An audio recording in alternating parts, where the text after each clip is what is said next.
Arsenal-Liverpool, c'est la rencontre qui opposait deux équipes à la quête du titre de champion de Première Ligue.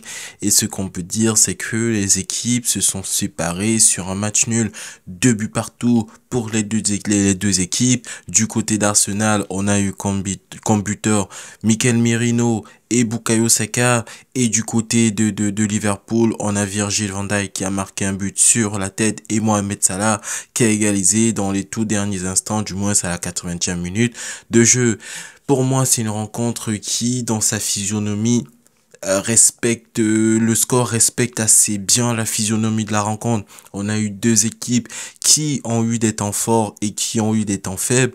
Arsenal s'est plus distingué dans la première mi-temps, du moins fin de première mi-temps, où elle réussit dans un premier temps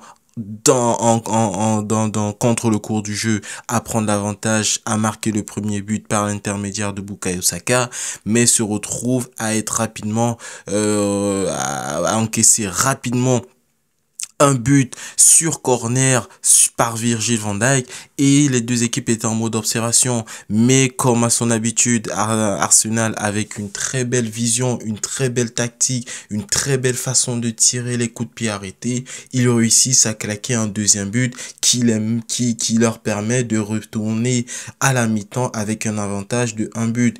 Ils reviennent en seconde mi-temps. Ils sont acculés par Liverpool. Ils réussissent tant bien que mal à résister. Mais le point marquant de la rencontre, pour moi, personnellement, c'est la blessure de Gabriel. Gabriel se blesse. Déjà que Saliba n'était pas présent dans cette défense, elle était un peu plus fébrile. Mais on se voit perdre notre deuxième défenseur titulaire, l'un des défenseurs, pour moi, l'un des meilleurs défenseurs actuels. Du coup, charnière défensive totalement disloquée, Gabriel blessé, Saliba blessé également, qui n'a même pas commencé le match. On se retrouve avec une charnière défensive composée, je vous cite, Thomas Partey, latéral gauche, pardon, Ben White, Jacob Kivior et Timber. Ça, c'est une défense d'Arsenal remaniée comme jamais. Dieu fasse. Arsenal a plutôt une très belle réserve, mais la blessure de Gabriel a permis à Liverpool, pardon, de revenir au score. Pourquoi? Parce que les automatismes n'étaient pas là, parce que Ben White et Kivior n'ont pas l'habitude de jouer ensemble en défense et ils se sont fait surprendre sur une contre-attaque. Liverpool réussit à revenir au score. Liverpool vient à Arsenal et prend les 1 point, mais le regagnant de cette histoire, c'est tout simplement Manchester City. Ils ont gagné leur match ce week-end, ils ont pris 3 points, Liverpool et Arsenal marquent le pas, ne prennent que 1 point, et Manchester City s'échappe totalement.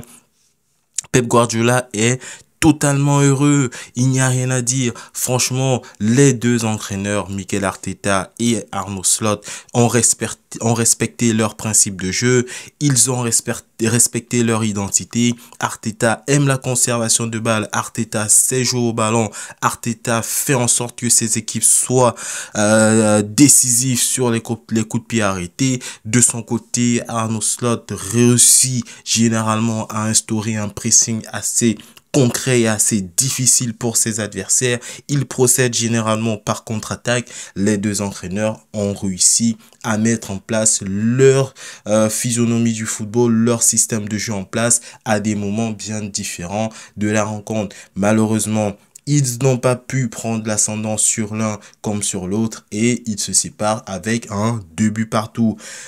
Franchement, je ne peux rien reprocher à Mikel Arteta. C'est une rencontre qui, pour moi, il a été malchanceux dans la rencontre, comme à notre habitude. Si on ne prend pas des cartons rouges ou alors on n'a pas des joueurs blessés, bah c'est que le match ne se finit pas bien.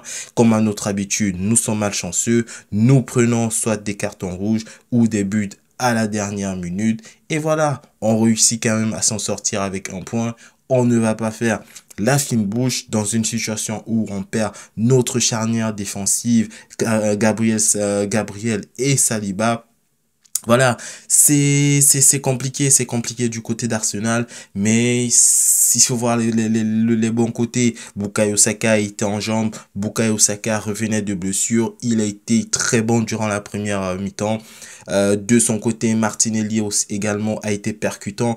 Franchement, j'ai rien à reprocher à cette équipe. Au milieu de terrain, Mikel Merino et Declan Rice ont fait le taf. Trossard a fait le taf. J'ai rien à dire, franchement, j'ai rien à dire et j'espère vraiment que Gabriel ne n'est pas sérieusement blessé. On l'a vu repartir sur ses deux jambes, mais il avait une gêne qui l'empêchait de jouer.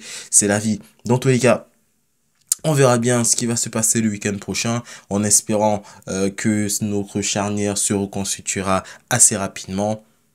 L'espoir est entre la main des soignants d'Arsenal. Sur ce, les amis, je vous dis merci de m'avoir écouté et prenez soin de vous. Peace, la famille.